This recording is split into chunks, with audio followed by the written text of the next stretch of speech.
Hi, this is Gail Houseman from the ALS Association. I'm speaking on what is ALS 102 for the professional and healthcare worker.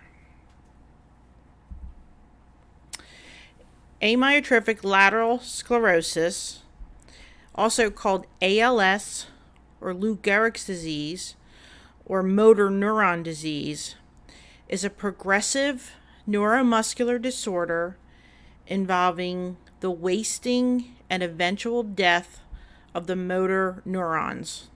Neuron is just a word for nerve, so it's the motor nerves. Motor neuron death leads to wasting or an eventual death of the voluntary muscle that the nerve is innervating. So what happens is the motor nerve is not giving the voluntary muscle enough of the neurotransmitter, and the muscle eventually wastes and eventually dies. The voluntary muscles involved, eventually affected by ALS, are the arms, hands, legs, feet, chest, abdomen, back, neck, throat, mouth, and tongue, because the tongue is a voluntary muscle, the diaphragm, and other muscles used for inspiration. So we take a breath in using our diaphragm primarily, and that's one of the muscles involved with ALS. ALS does not affect the sensory nerves. So we have 5 senses: hearing, seeing, tasting, touching, and smelling. So those nerves are not affected. And ALS does not affect involuntary muscle. So some of our organs are covered in involuntary muscle, and those muscles are not affected. About 50% of all people with ALS have some cognitive impairment. This impairment ranges from mild to severe. The severe form of the cognitive impairment is called frontotemporal degeneration, or FTD. Regions of ALS involvement. So what this means is what areas, and I basically went over all of the voluntary muscles, but usually ALS starts in one region. So they include the bulbar muscles, which are our chewing, swallowing, and speaking muscles. Our cervical muscles, which would be the arms, hands, and the diaphragm. Thoracic would be chest and back, and lumbosacral would be the lower extremities. There are 2 motor neuron groups involved with ALS. The first one is called the upper motor neurons, and they're located in the back of the frontal section of the brain. So it's called the motor cortex of the brain. And from there, those motor neurons send the neurotransmitter to the lower motor neuron in the spine. And from there, the nerves shoot out and go to the muscles.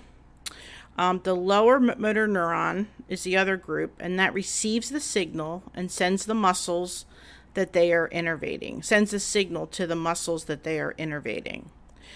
With ALS, you have both upper and lower motor neuron involvement or impairment.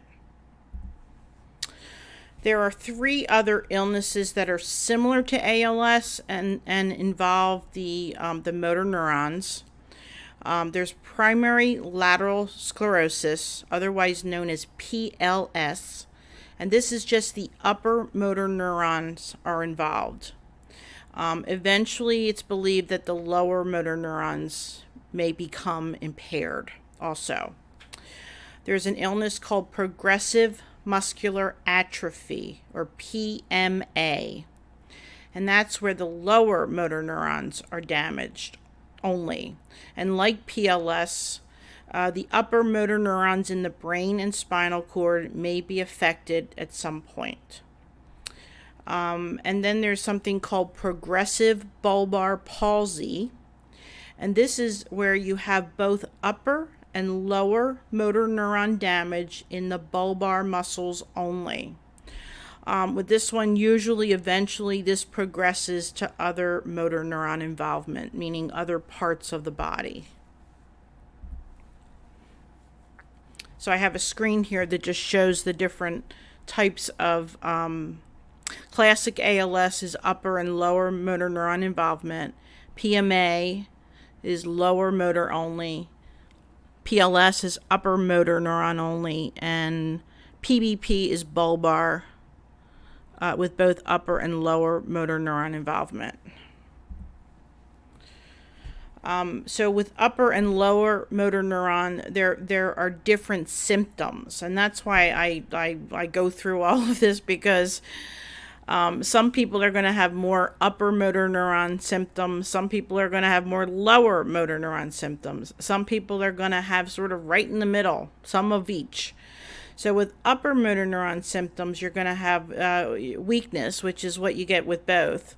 But with this one in particular, you have spasticity. So muscles that are sort of tight or like a pulling feeling. Upper motor neuron symptoms also include poor fine motor coordination. So like picking up things and buttoning buttons and that kind of thing.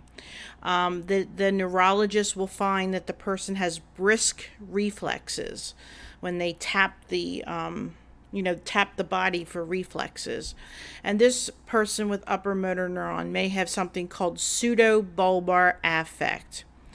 Pseudobulbar affect is sort of inappropriate or ongoing, either crying or laughing or both. It's an upper motor neuron sign. It's actually related to the upper motor neuron damage. And these people, something will set them off and they have a hard time stopping. And that can be very, very embarrassing for them. With the lower motor neuron symptoms, again, you get the weakness. Difference, though, with this is that you would have cramping, which is kind of like more like a Charlie horse kind of a pain versus a spasticity or spastic pain. With lower motor neuron, you can have fasciculations, which are uncontrollable muscle twitching. The neurologist will find decreased reflexes, and with lower motor, you see the atrophy, the wasted muscles.